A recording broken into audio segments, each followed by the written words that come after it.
Selanjutnya kepada Bapak Ketua Sekolah Tinggi Agama Islam Ma'had Ali, Profesor Dr. Haji Kasui Saiban MAG, disilakan.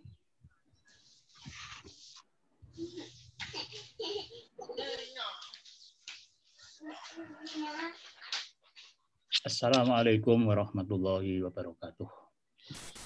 Waalaikumsalam. Alhamdulillah, wassalatu wassalamu ala rasulillah. La ilaha illallah, Muhammadar Rasulullah, la nabiyya ba'dah. Allahumma salli wa sallim ala sayyidina Muhammadin wa ala alihi wa ashabihi ajma'in. Rabbi shrah li sadri wa yassir li amri wahlul 'uqdatam min lisani yafqahu qawli, amma ba'du. Bismillahirrahmanirrahim. Yang terhormat Bapak Ketua Sahabat Pena kita, Bapak Dr. Arfan Muammar, Profesor Dr. Imam Suprayuga selaku pembina Sahabat Pena kita, para pengurus Sahabat Pena kita, Saudara Direktur Pasca Sarjana Staima Alika Malang yang juga bergabung di sini, seluruh yang hadir di momen yang sangat terhormat ini, alhamdulillah kita bersyukur kepada Allah Subhanahu wa taala segala limpahan rahmat-Nya sehingga pagi hari ini kita bisa bermuajahah dalam muhadharah yang diadakan oleh sahabat Pena kita. Yang pertama saya ucapkan terima kasih. Tadi sudah ada tayangan yang dipublikasikan dari profil Staima Alika Malang. Ya.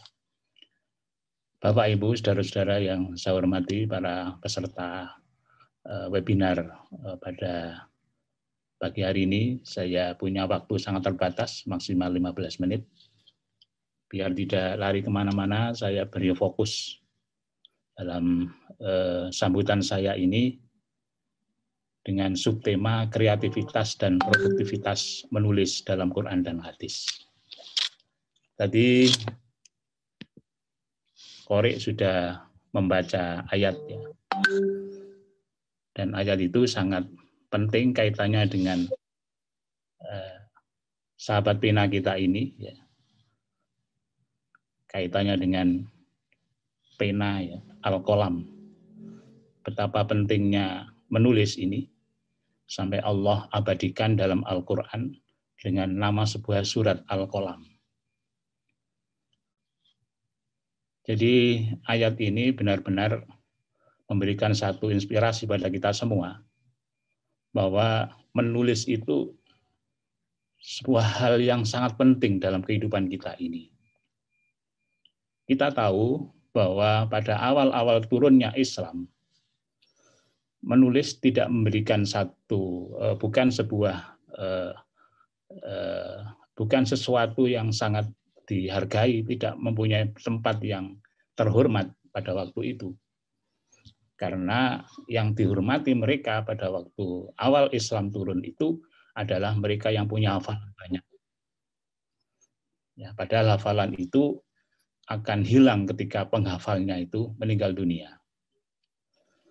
Itulah makanya karena bukan orang yang pandai menulis, tapi orang yang menghafalannya banyak. Maka Nabi Muhammad mendapat julukan Al-Ummi itu sebetulnya sebuah penghormatan. Jadi yang selama ini kita mengartikan Nabi Muhammad itu ummi, bodoh, tidak bisa baca dan tulis, itu salah.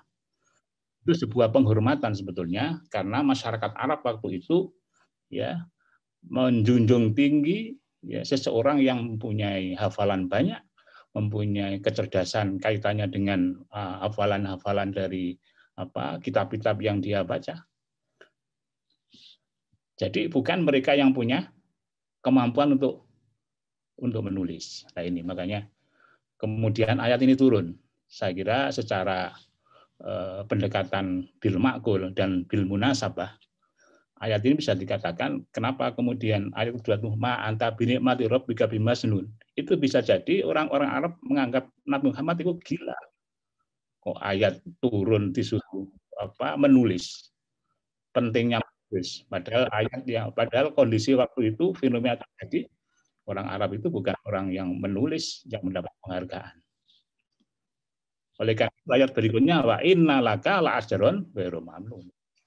Ini kalau kita kaitkan dengan ayat sebelumnya sahabat. Ya, ini pahalanya luar biasa orang yang menulis. Jadi memberikan penghormatan yang luar biasa bagi orang-orang yang punya kemampuan, punya keinginan, punya support untuk menulis. Kok terganggu ya? Bisa diterima suara saya ini? Bisa didengar? Halo? Bisa, Prof. Jelas, Prof. Ya, terima kasih. Nah, kemudian ini begitu ayat itu mengistimewakan Al-Quran, ternyata ada hadis yang diriwayatkan oleh Imam Ahmad, Abu Dawud, dan Tirmidzi kaitannya dengan Al-Qalam. Qala Rasulullah sallallahu alaihi wasallam, inna awwala ma khalaqallahu al-qalam. Summa qala lahu uktub. Fajaro bil kasa'ah bima wa kainun ila yaumil qiyamah. Sesungguhnya makhluk pertama kali diciptakan oleh Allah adalah Al-Qalam. Kemudian dia berkata, Allah berfirman pada Al-Qalam, tulislah. Nah, kemudian Qalam tadi menulis mulai saat itu tentang segala sesuatu yang ada sampai hari kiamat nanti. Nah, ini kaitannya dengan Al-Qalam, ya. Makanya sahabat Qalam kita itu luar biasa, mengambil nama sudah sangat terhormat. Dalam kaitannya dengan ini Allah menjunjung tinggi Al-Qalam sampai diabadikan dalam nama surat dan dalam hadis ini. Tadi Qori juga membaca surat Al-Alaq ini. Ini yang paling penting adalah tentang perintah membaca. Membaca tidak mungkin tanpa tulisan. Yang dibaca pasti yang ditulis. Sehingga apa yang ada pada ayat keempat, alladzi 'allama bil qalam. Allah mengajarkan sesuatu itu bil qalam. Ya, perantara tulisan. Karena tanpa tulisan tidak mungkin seseorang mempelajari sesuatu secara terus-menerus regenerasi. Nah, Iqra ini sendiri, ya nanti di belakang kita lihat Iqra ini sendiri ternyata perintah untuk meneliti, ya, sampai membaca, meneliti, memperdalam, ya, kemudian tentu menulis. Apa yang dibaca? Apa yang diteliti? Ya, karena ini ayat yang pertama turun, sehingga belum ada ayat yang lain. Sehingga perintah Iqra itu sendiri Nabi bingung. Ma'ana biqari. Aku tidak bisa baca Jibril. Baca apa? Belum ada ayat yang lain kok, baru Iqra. Makanya kemudian lanjutan ayat ini bismi rabbikal ladzi khalaq adalah membaca, menulis, meneliti tentang ciptaan Allah. Nah, dalam referensi, dalam literasi kita lihat bahwa ayat-ayat Allah, ilmu Allah itu ada yang melalui ayat-ayat Qur'aniyah dan ada yang melalui ayat-ayat kauniyah. Yang keduanya ketemu. Jadi jangan sampai ada yang punya persepsi yang diperintahkan itu hanya ayat-ayat, membaca ayat-ayat Quran. Jangan. Kedua-duanya. Ayat-ayat kaitannya dengan kauniyah. Dan itu luar biasa. Buku-buku yang ditulis sekarang luar biasa. Saya lihat di poster itu ada 5 buku itu. Jadi tidak harus apa yang secara langsung tertulis dalam ayat Al-Quran, ayat kauniyah, tapi ayat kauniyah juga sangat penting. Sehingga nanti di belakang kita lihat banyak ulama kita yang menjadi ilmuwan, ya. Baik, selanjutnya singkat-singkat saja. Ini kita membaca sejarah Umar bin Khattab itu ternyata provokator, inspirator. Jadi waktu itu Quran belum ditulis, Umar menyampaikan pada para sahabat. Kalau tidak ditulis, nanti Quran ini hilang bersama dengan para sahabat yang meninggal dalam peperangan itu, dibawa mati nanti. Maka harus ditulis untuk bisa dibaca generasi setelah kita, kata Umar. Awalnya ditolak, tapi akhirnya diterima secara ijma. Kita bayangkan andaikan pendapat Umar ini ditolak, maka tidak ada lagi kreativitas dan produktivitas menulis. Ya hanya hafalan saja. Dan itu berhenti ketika orang menghafalkan itu meninggal. Makanya harus ditulis Al-Quran menurut Umar bin Khattab waktu itu. Kemudian Zaid bin Sabit dari eksekutor. Beliau ini penulis wahyu mulai zaman Nabi sampai zaman Utsman. Jadi beliau yang punya file ya, sampai ngafalkan, beliau punya skill untuk menulis, sehingga Al-Quran bisa ditulis oleh beliau ya, sampai sekalipun belum sempurna, sekarang bisa kita lihat dengan disempurnakan para ulama lain. Betapa beratnya Zaid bin Sabit ini untuk menulis Al-Quran, sampai beliau katakan, andaikan saya disuruh membandingkan, suruh milih, memindahkan gunung dan menulis, membukukan Al-Quran, saya akan memilih memindahkan gunung itu. Dan kita tahu gunung di Arab itu isinya batu ya. Itu beliau saking beratnya, semangat luar biasa untuk menulis, akhirnya jadi juga itu Al-Quran. Ya. Abdullah bin Amr, ini sebagai eksekutor dan tulisan hadis. Nabi memerintahkan kepada beliau, tulis apa yang aku katakan, apa yang aku lakukan, tulis. Karena tidak ada satupun dari apa yang keluar dari mulutku kecuali wahyu dari Allah. Jadi semua itu sebuah kebenaran karena wahyu dari Allah. Yaitu yang disampaikan oleh Nabi pada Abdullah bin Amr. Ya. Umar bin Abdul Aziz sebagai fasilitator, ini luar biasa, membiayai semua karya yang dihasilkan oleh para ulama pada waktu itu, dibiayai dengan biaya negara. Luar biasa, itu baru pertama kalinya. Sebelumnya ya nulis sendiri-sendiri aja, ya nulis hadis, nulis apa ya, fikih dan seterusnya itu sendiri-sendiri. Tapi kemudian beliau mempunyai ide supaya penulisan itu diberi fasilitas dan digaji, dikeluarkan dana dari negara. Ya ini nanti berlanjut pada periode Abbasiyah, itu luar biasa penghargaannya kepada para penulis. Orang yang menerjemahkan atau menulis buku itu disuruh nimbang berapa gram itu bobotnya. Jadi kalau di sini ada 5 buku, suruh nimbang berapa kilo. Kalau ada 2 kilo, ya senilai harga emas itulah diberikan kepada penulis itu.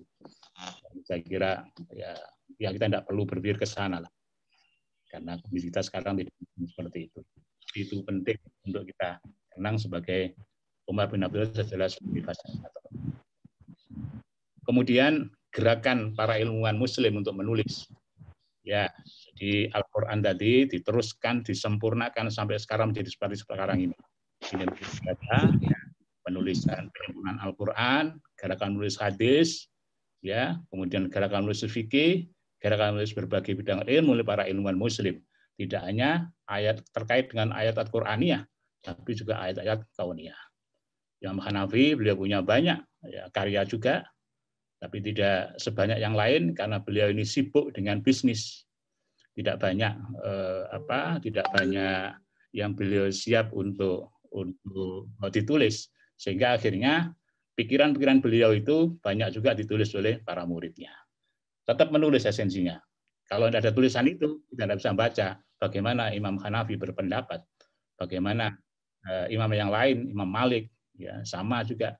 Beliau punya kitab Al-Muwatta namanya, isinya hadis-hadis, riwayat-riwayat terkait dengan hukum. Ya, sudah sekian, ada banyak, ini antara lain yang saya kutip ini, sekian banyak kayak Imam Malik ya. Imam Syafi'i juga begitu. Ya. Beliau punya kitab ini isinya riwayat-riwayat hadis yang banyak dikutip juga oleh ulama setelahnya. Ya.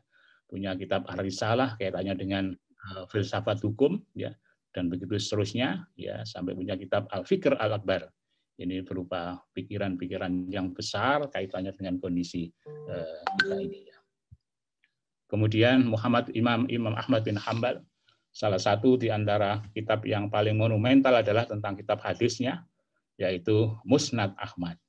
Ini berisi kurang lebih 40.000 hadis dari 1 juta hadis yang dihafal oleh beliau. Jadi kalau tidak ditulis, ya tidak bisa baca kita sekarang. Jadi yang 960.000 tidak ditulis, kita tidak bisa baca. Hanya 40.000 itu yang kita bisa baca. Itulah pentingnya menulis. Ya. Dan At-Tabari ini juga luar biasa. Yang saya catat dari biografi beliau. Beliau ini mentargetkan setiap hari itu antara 40 sampai 90 halaman. Bahasa Arab itu, tulisan Arab itu. 40 sampai 90 halaman satu hari. Kalau kurang dari itu, berarti dia punya punya hutang, harus diqodoi hari berikutnya. Luar biasa, sehingga beliau luar biasa, ratusan kitab yang beliau hasilkan itu ya. Kemudian kita lihat Ar-Razi misalkan, beliau ini ternyata kitab-kitabnya dibawa ke barat, ke Eropa waktu itu, waktu pencerahan Eropa. Ada kitab Al-Hawi itu 20 jilid tentang kedokteran, dan dijadikan rujukan di Eropa sampai abad ke-17. Diambil aja tanpa disebutkan nama pengarangnya. Nah ini mereka kadang-kadang juga tidak fair. Ya. Al-Farabi juga begitu. Beliau punya kitab banyak, antara lain syarah kitab Al-Burhan. Ini komentar-komentar beliau tentang karya Aristoteles, ya, atau tentang logika dan begitu seterusnya. Ya. Kemudian juga ada Ibnu Sina. Ini kitab-kitab karya Ibnu Sina ini banyak, yang sekarang banyak juga sekarang monumental pendapat-pendapat beliau.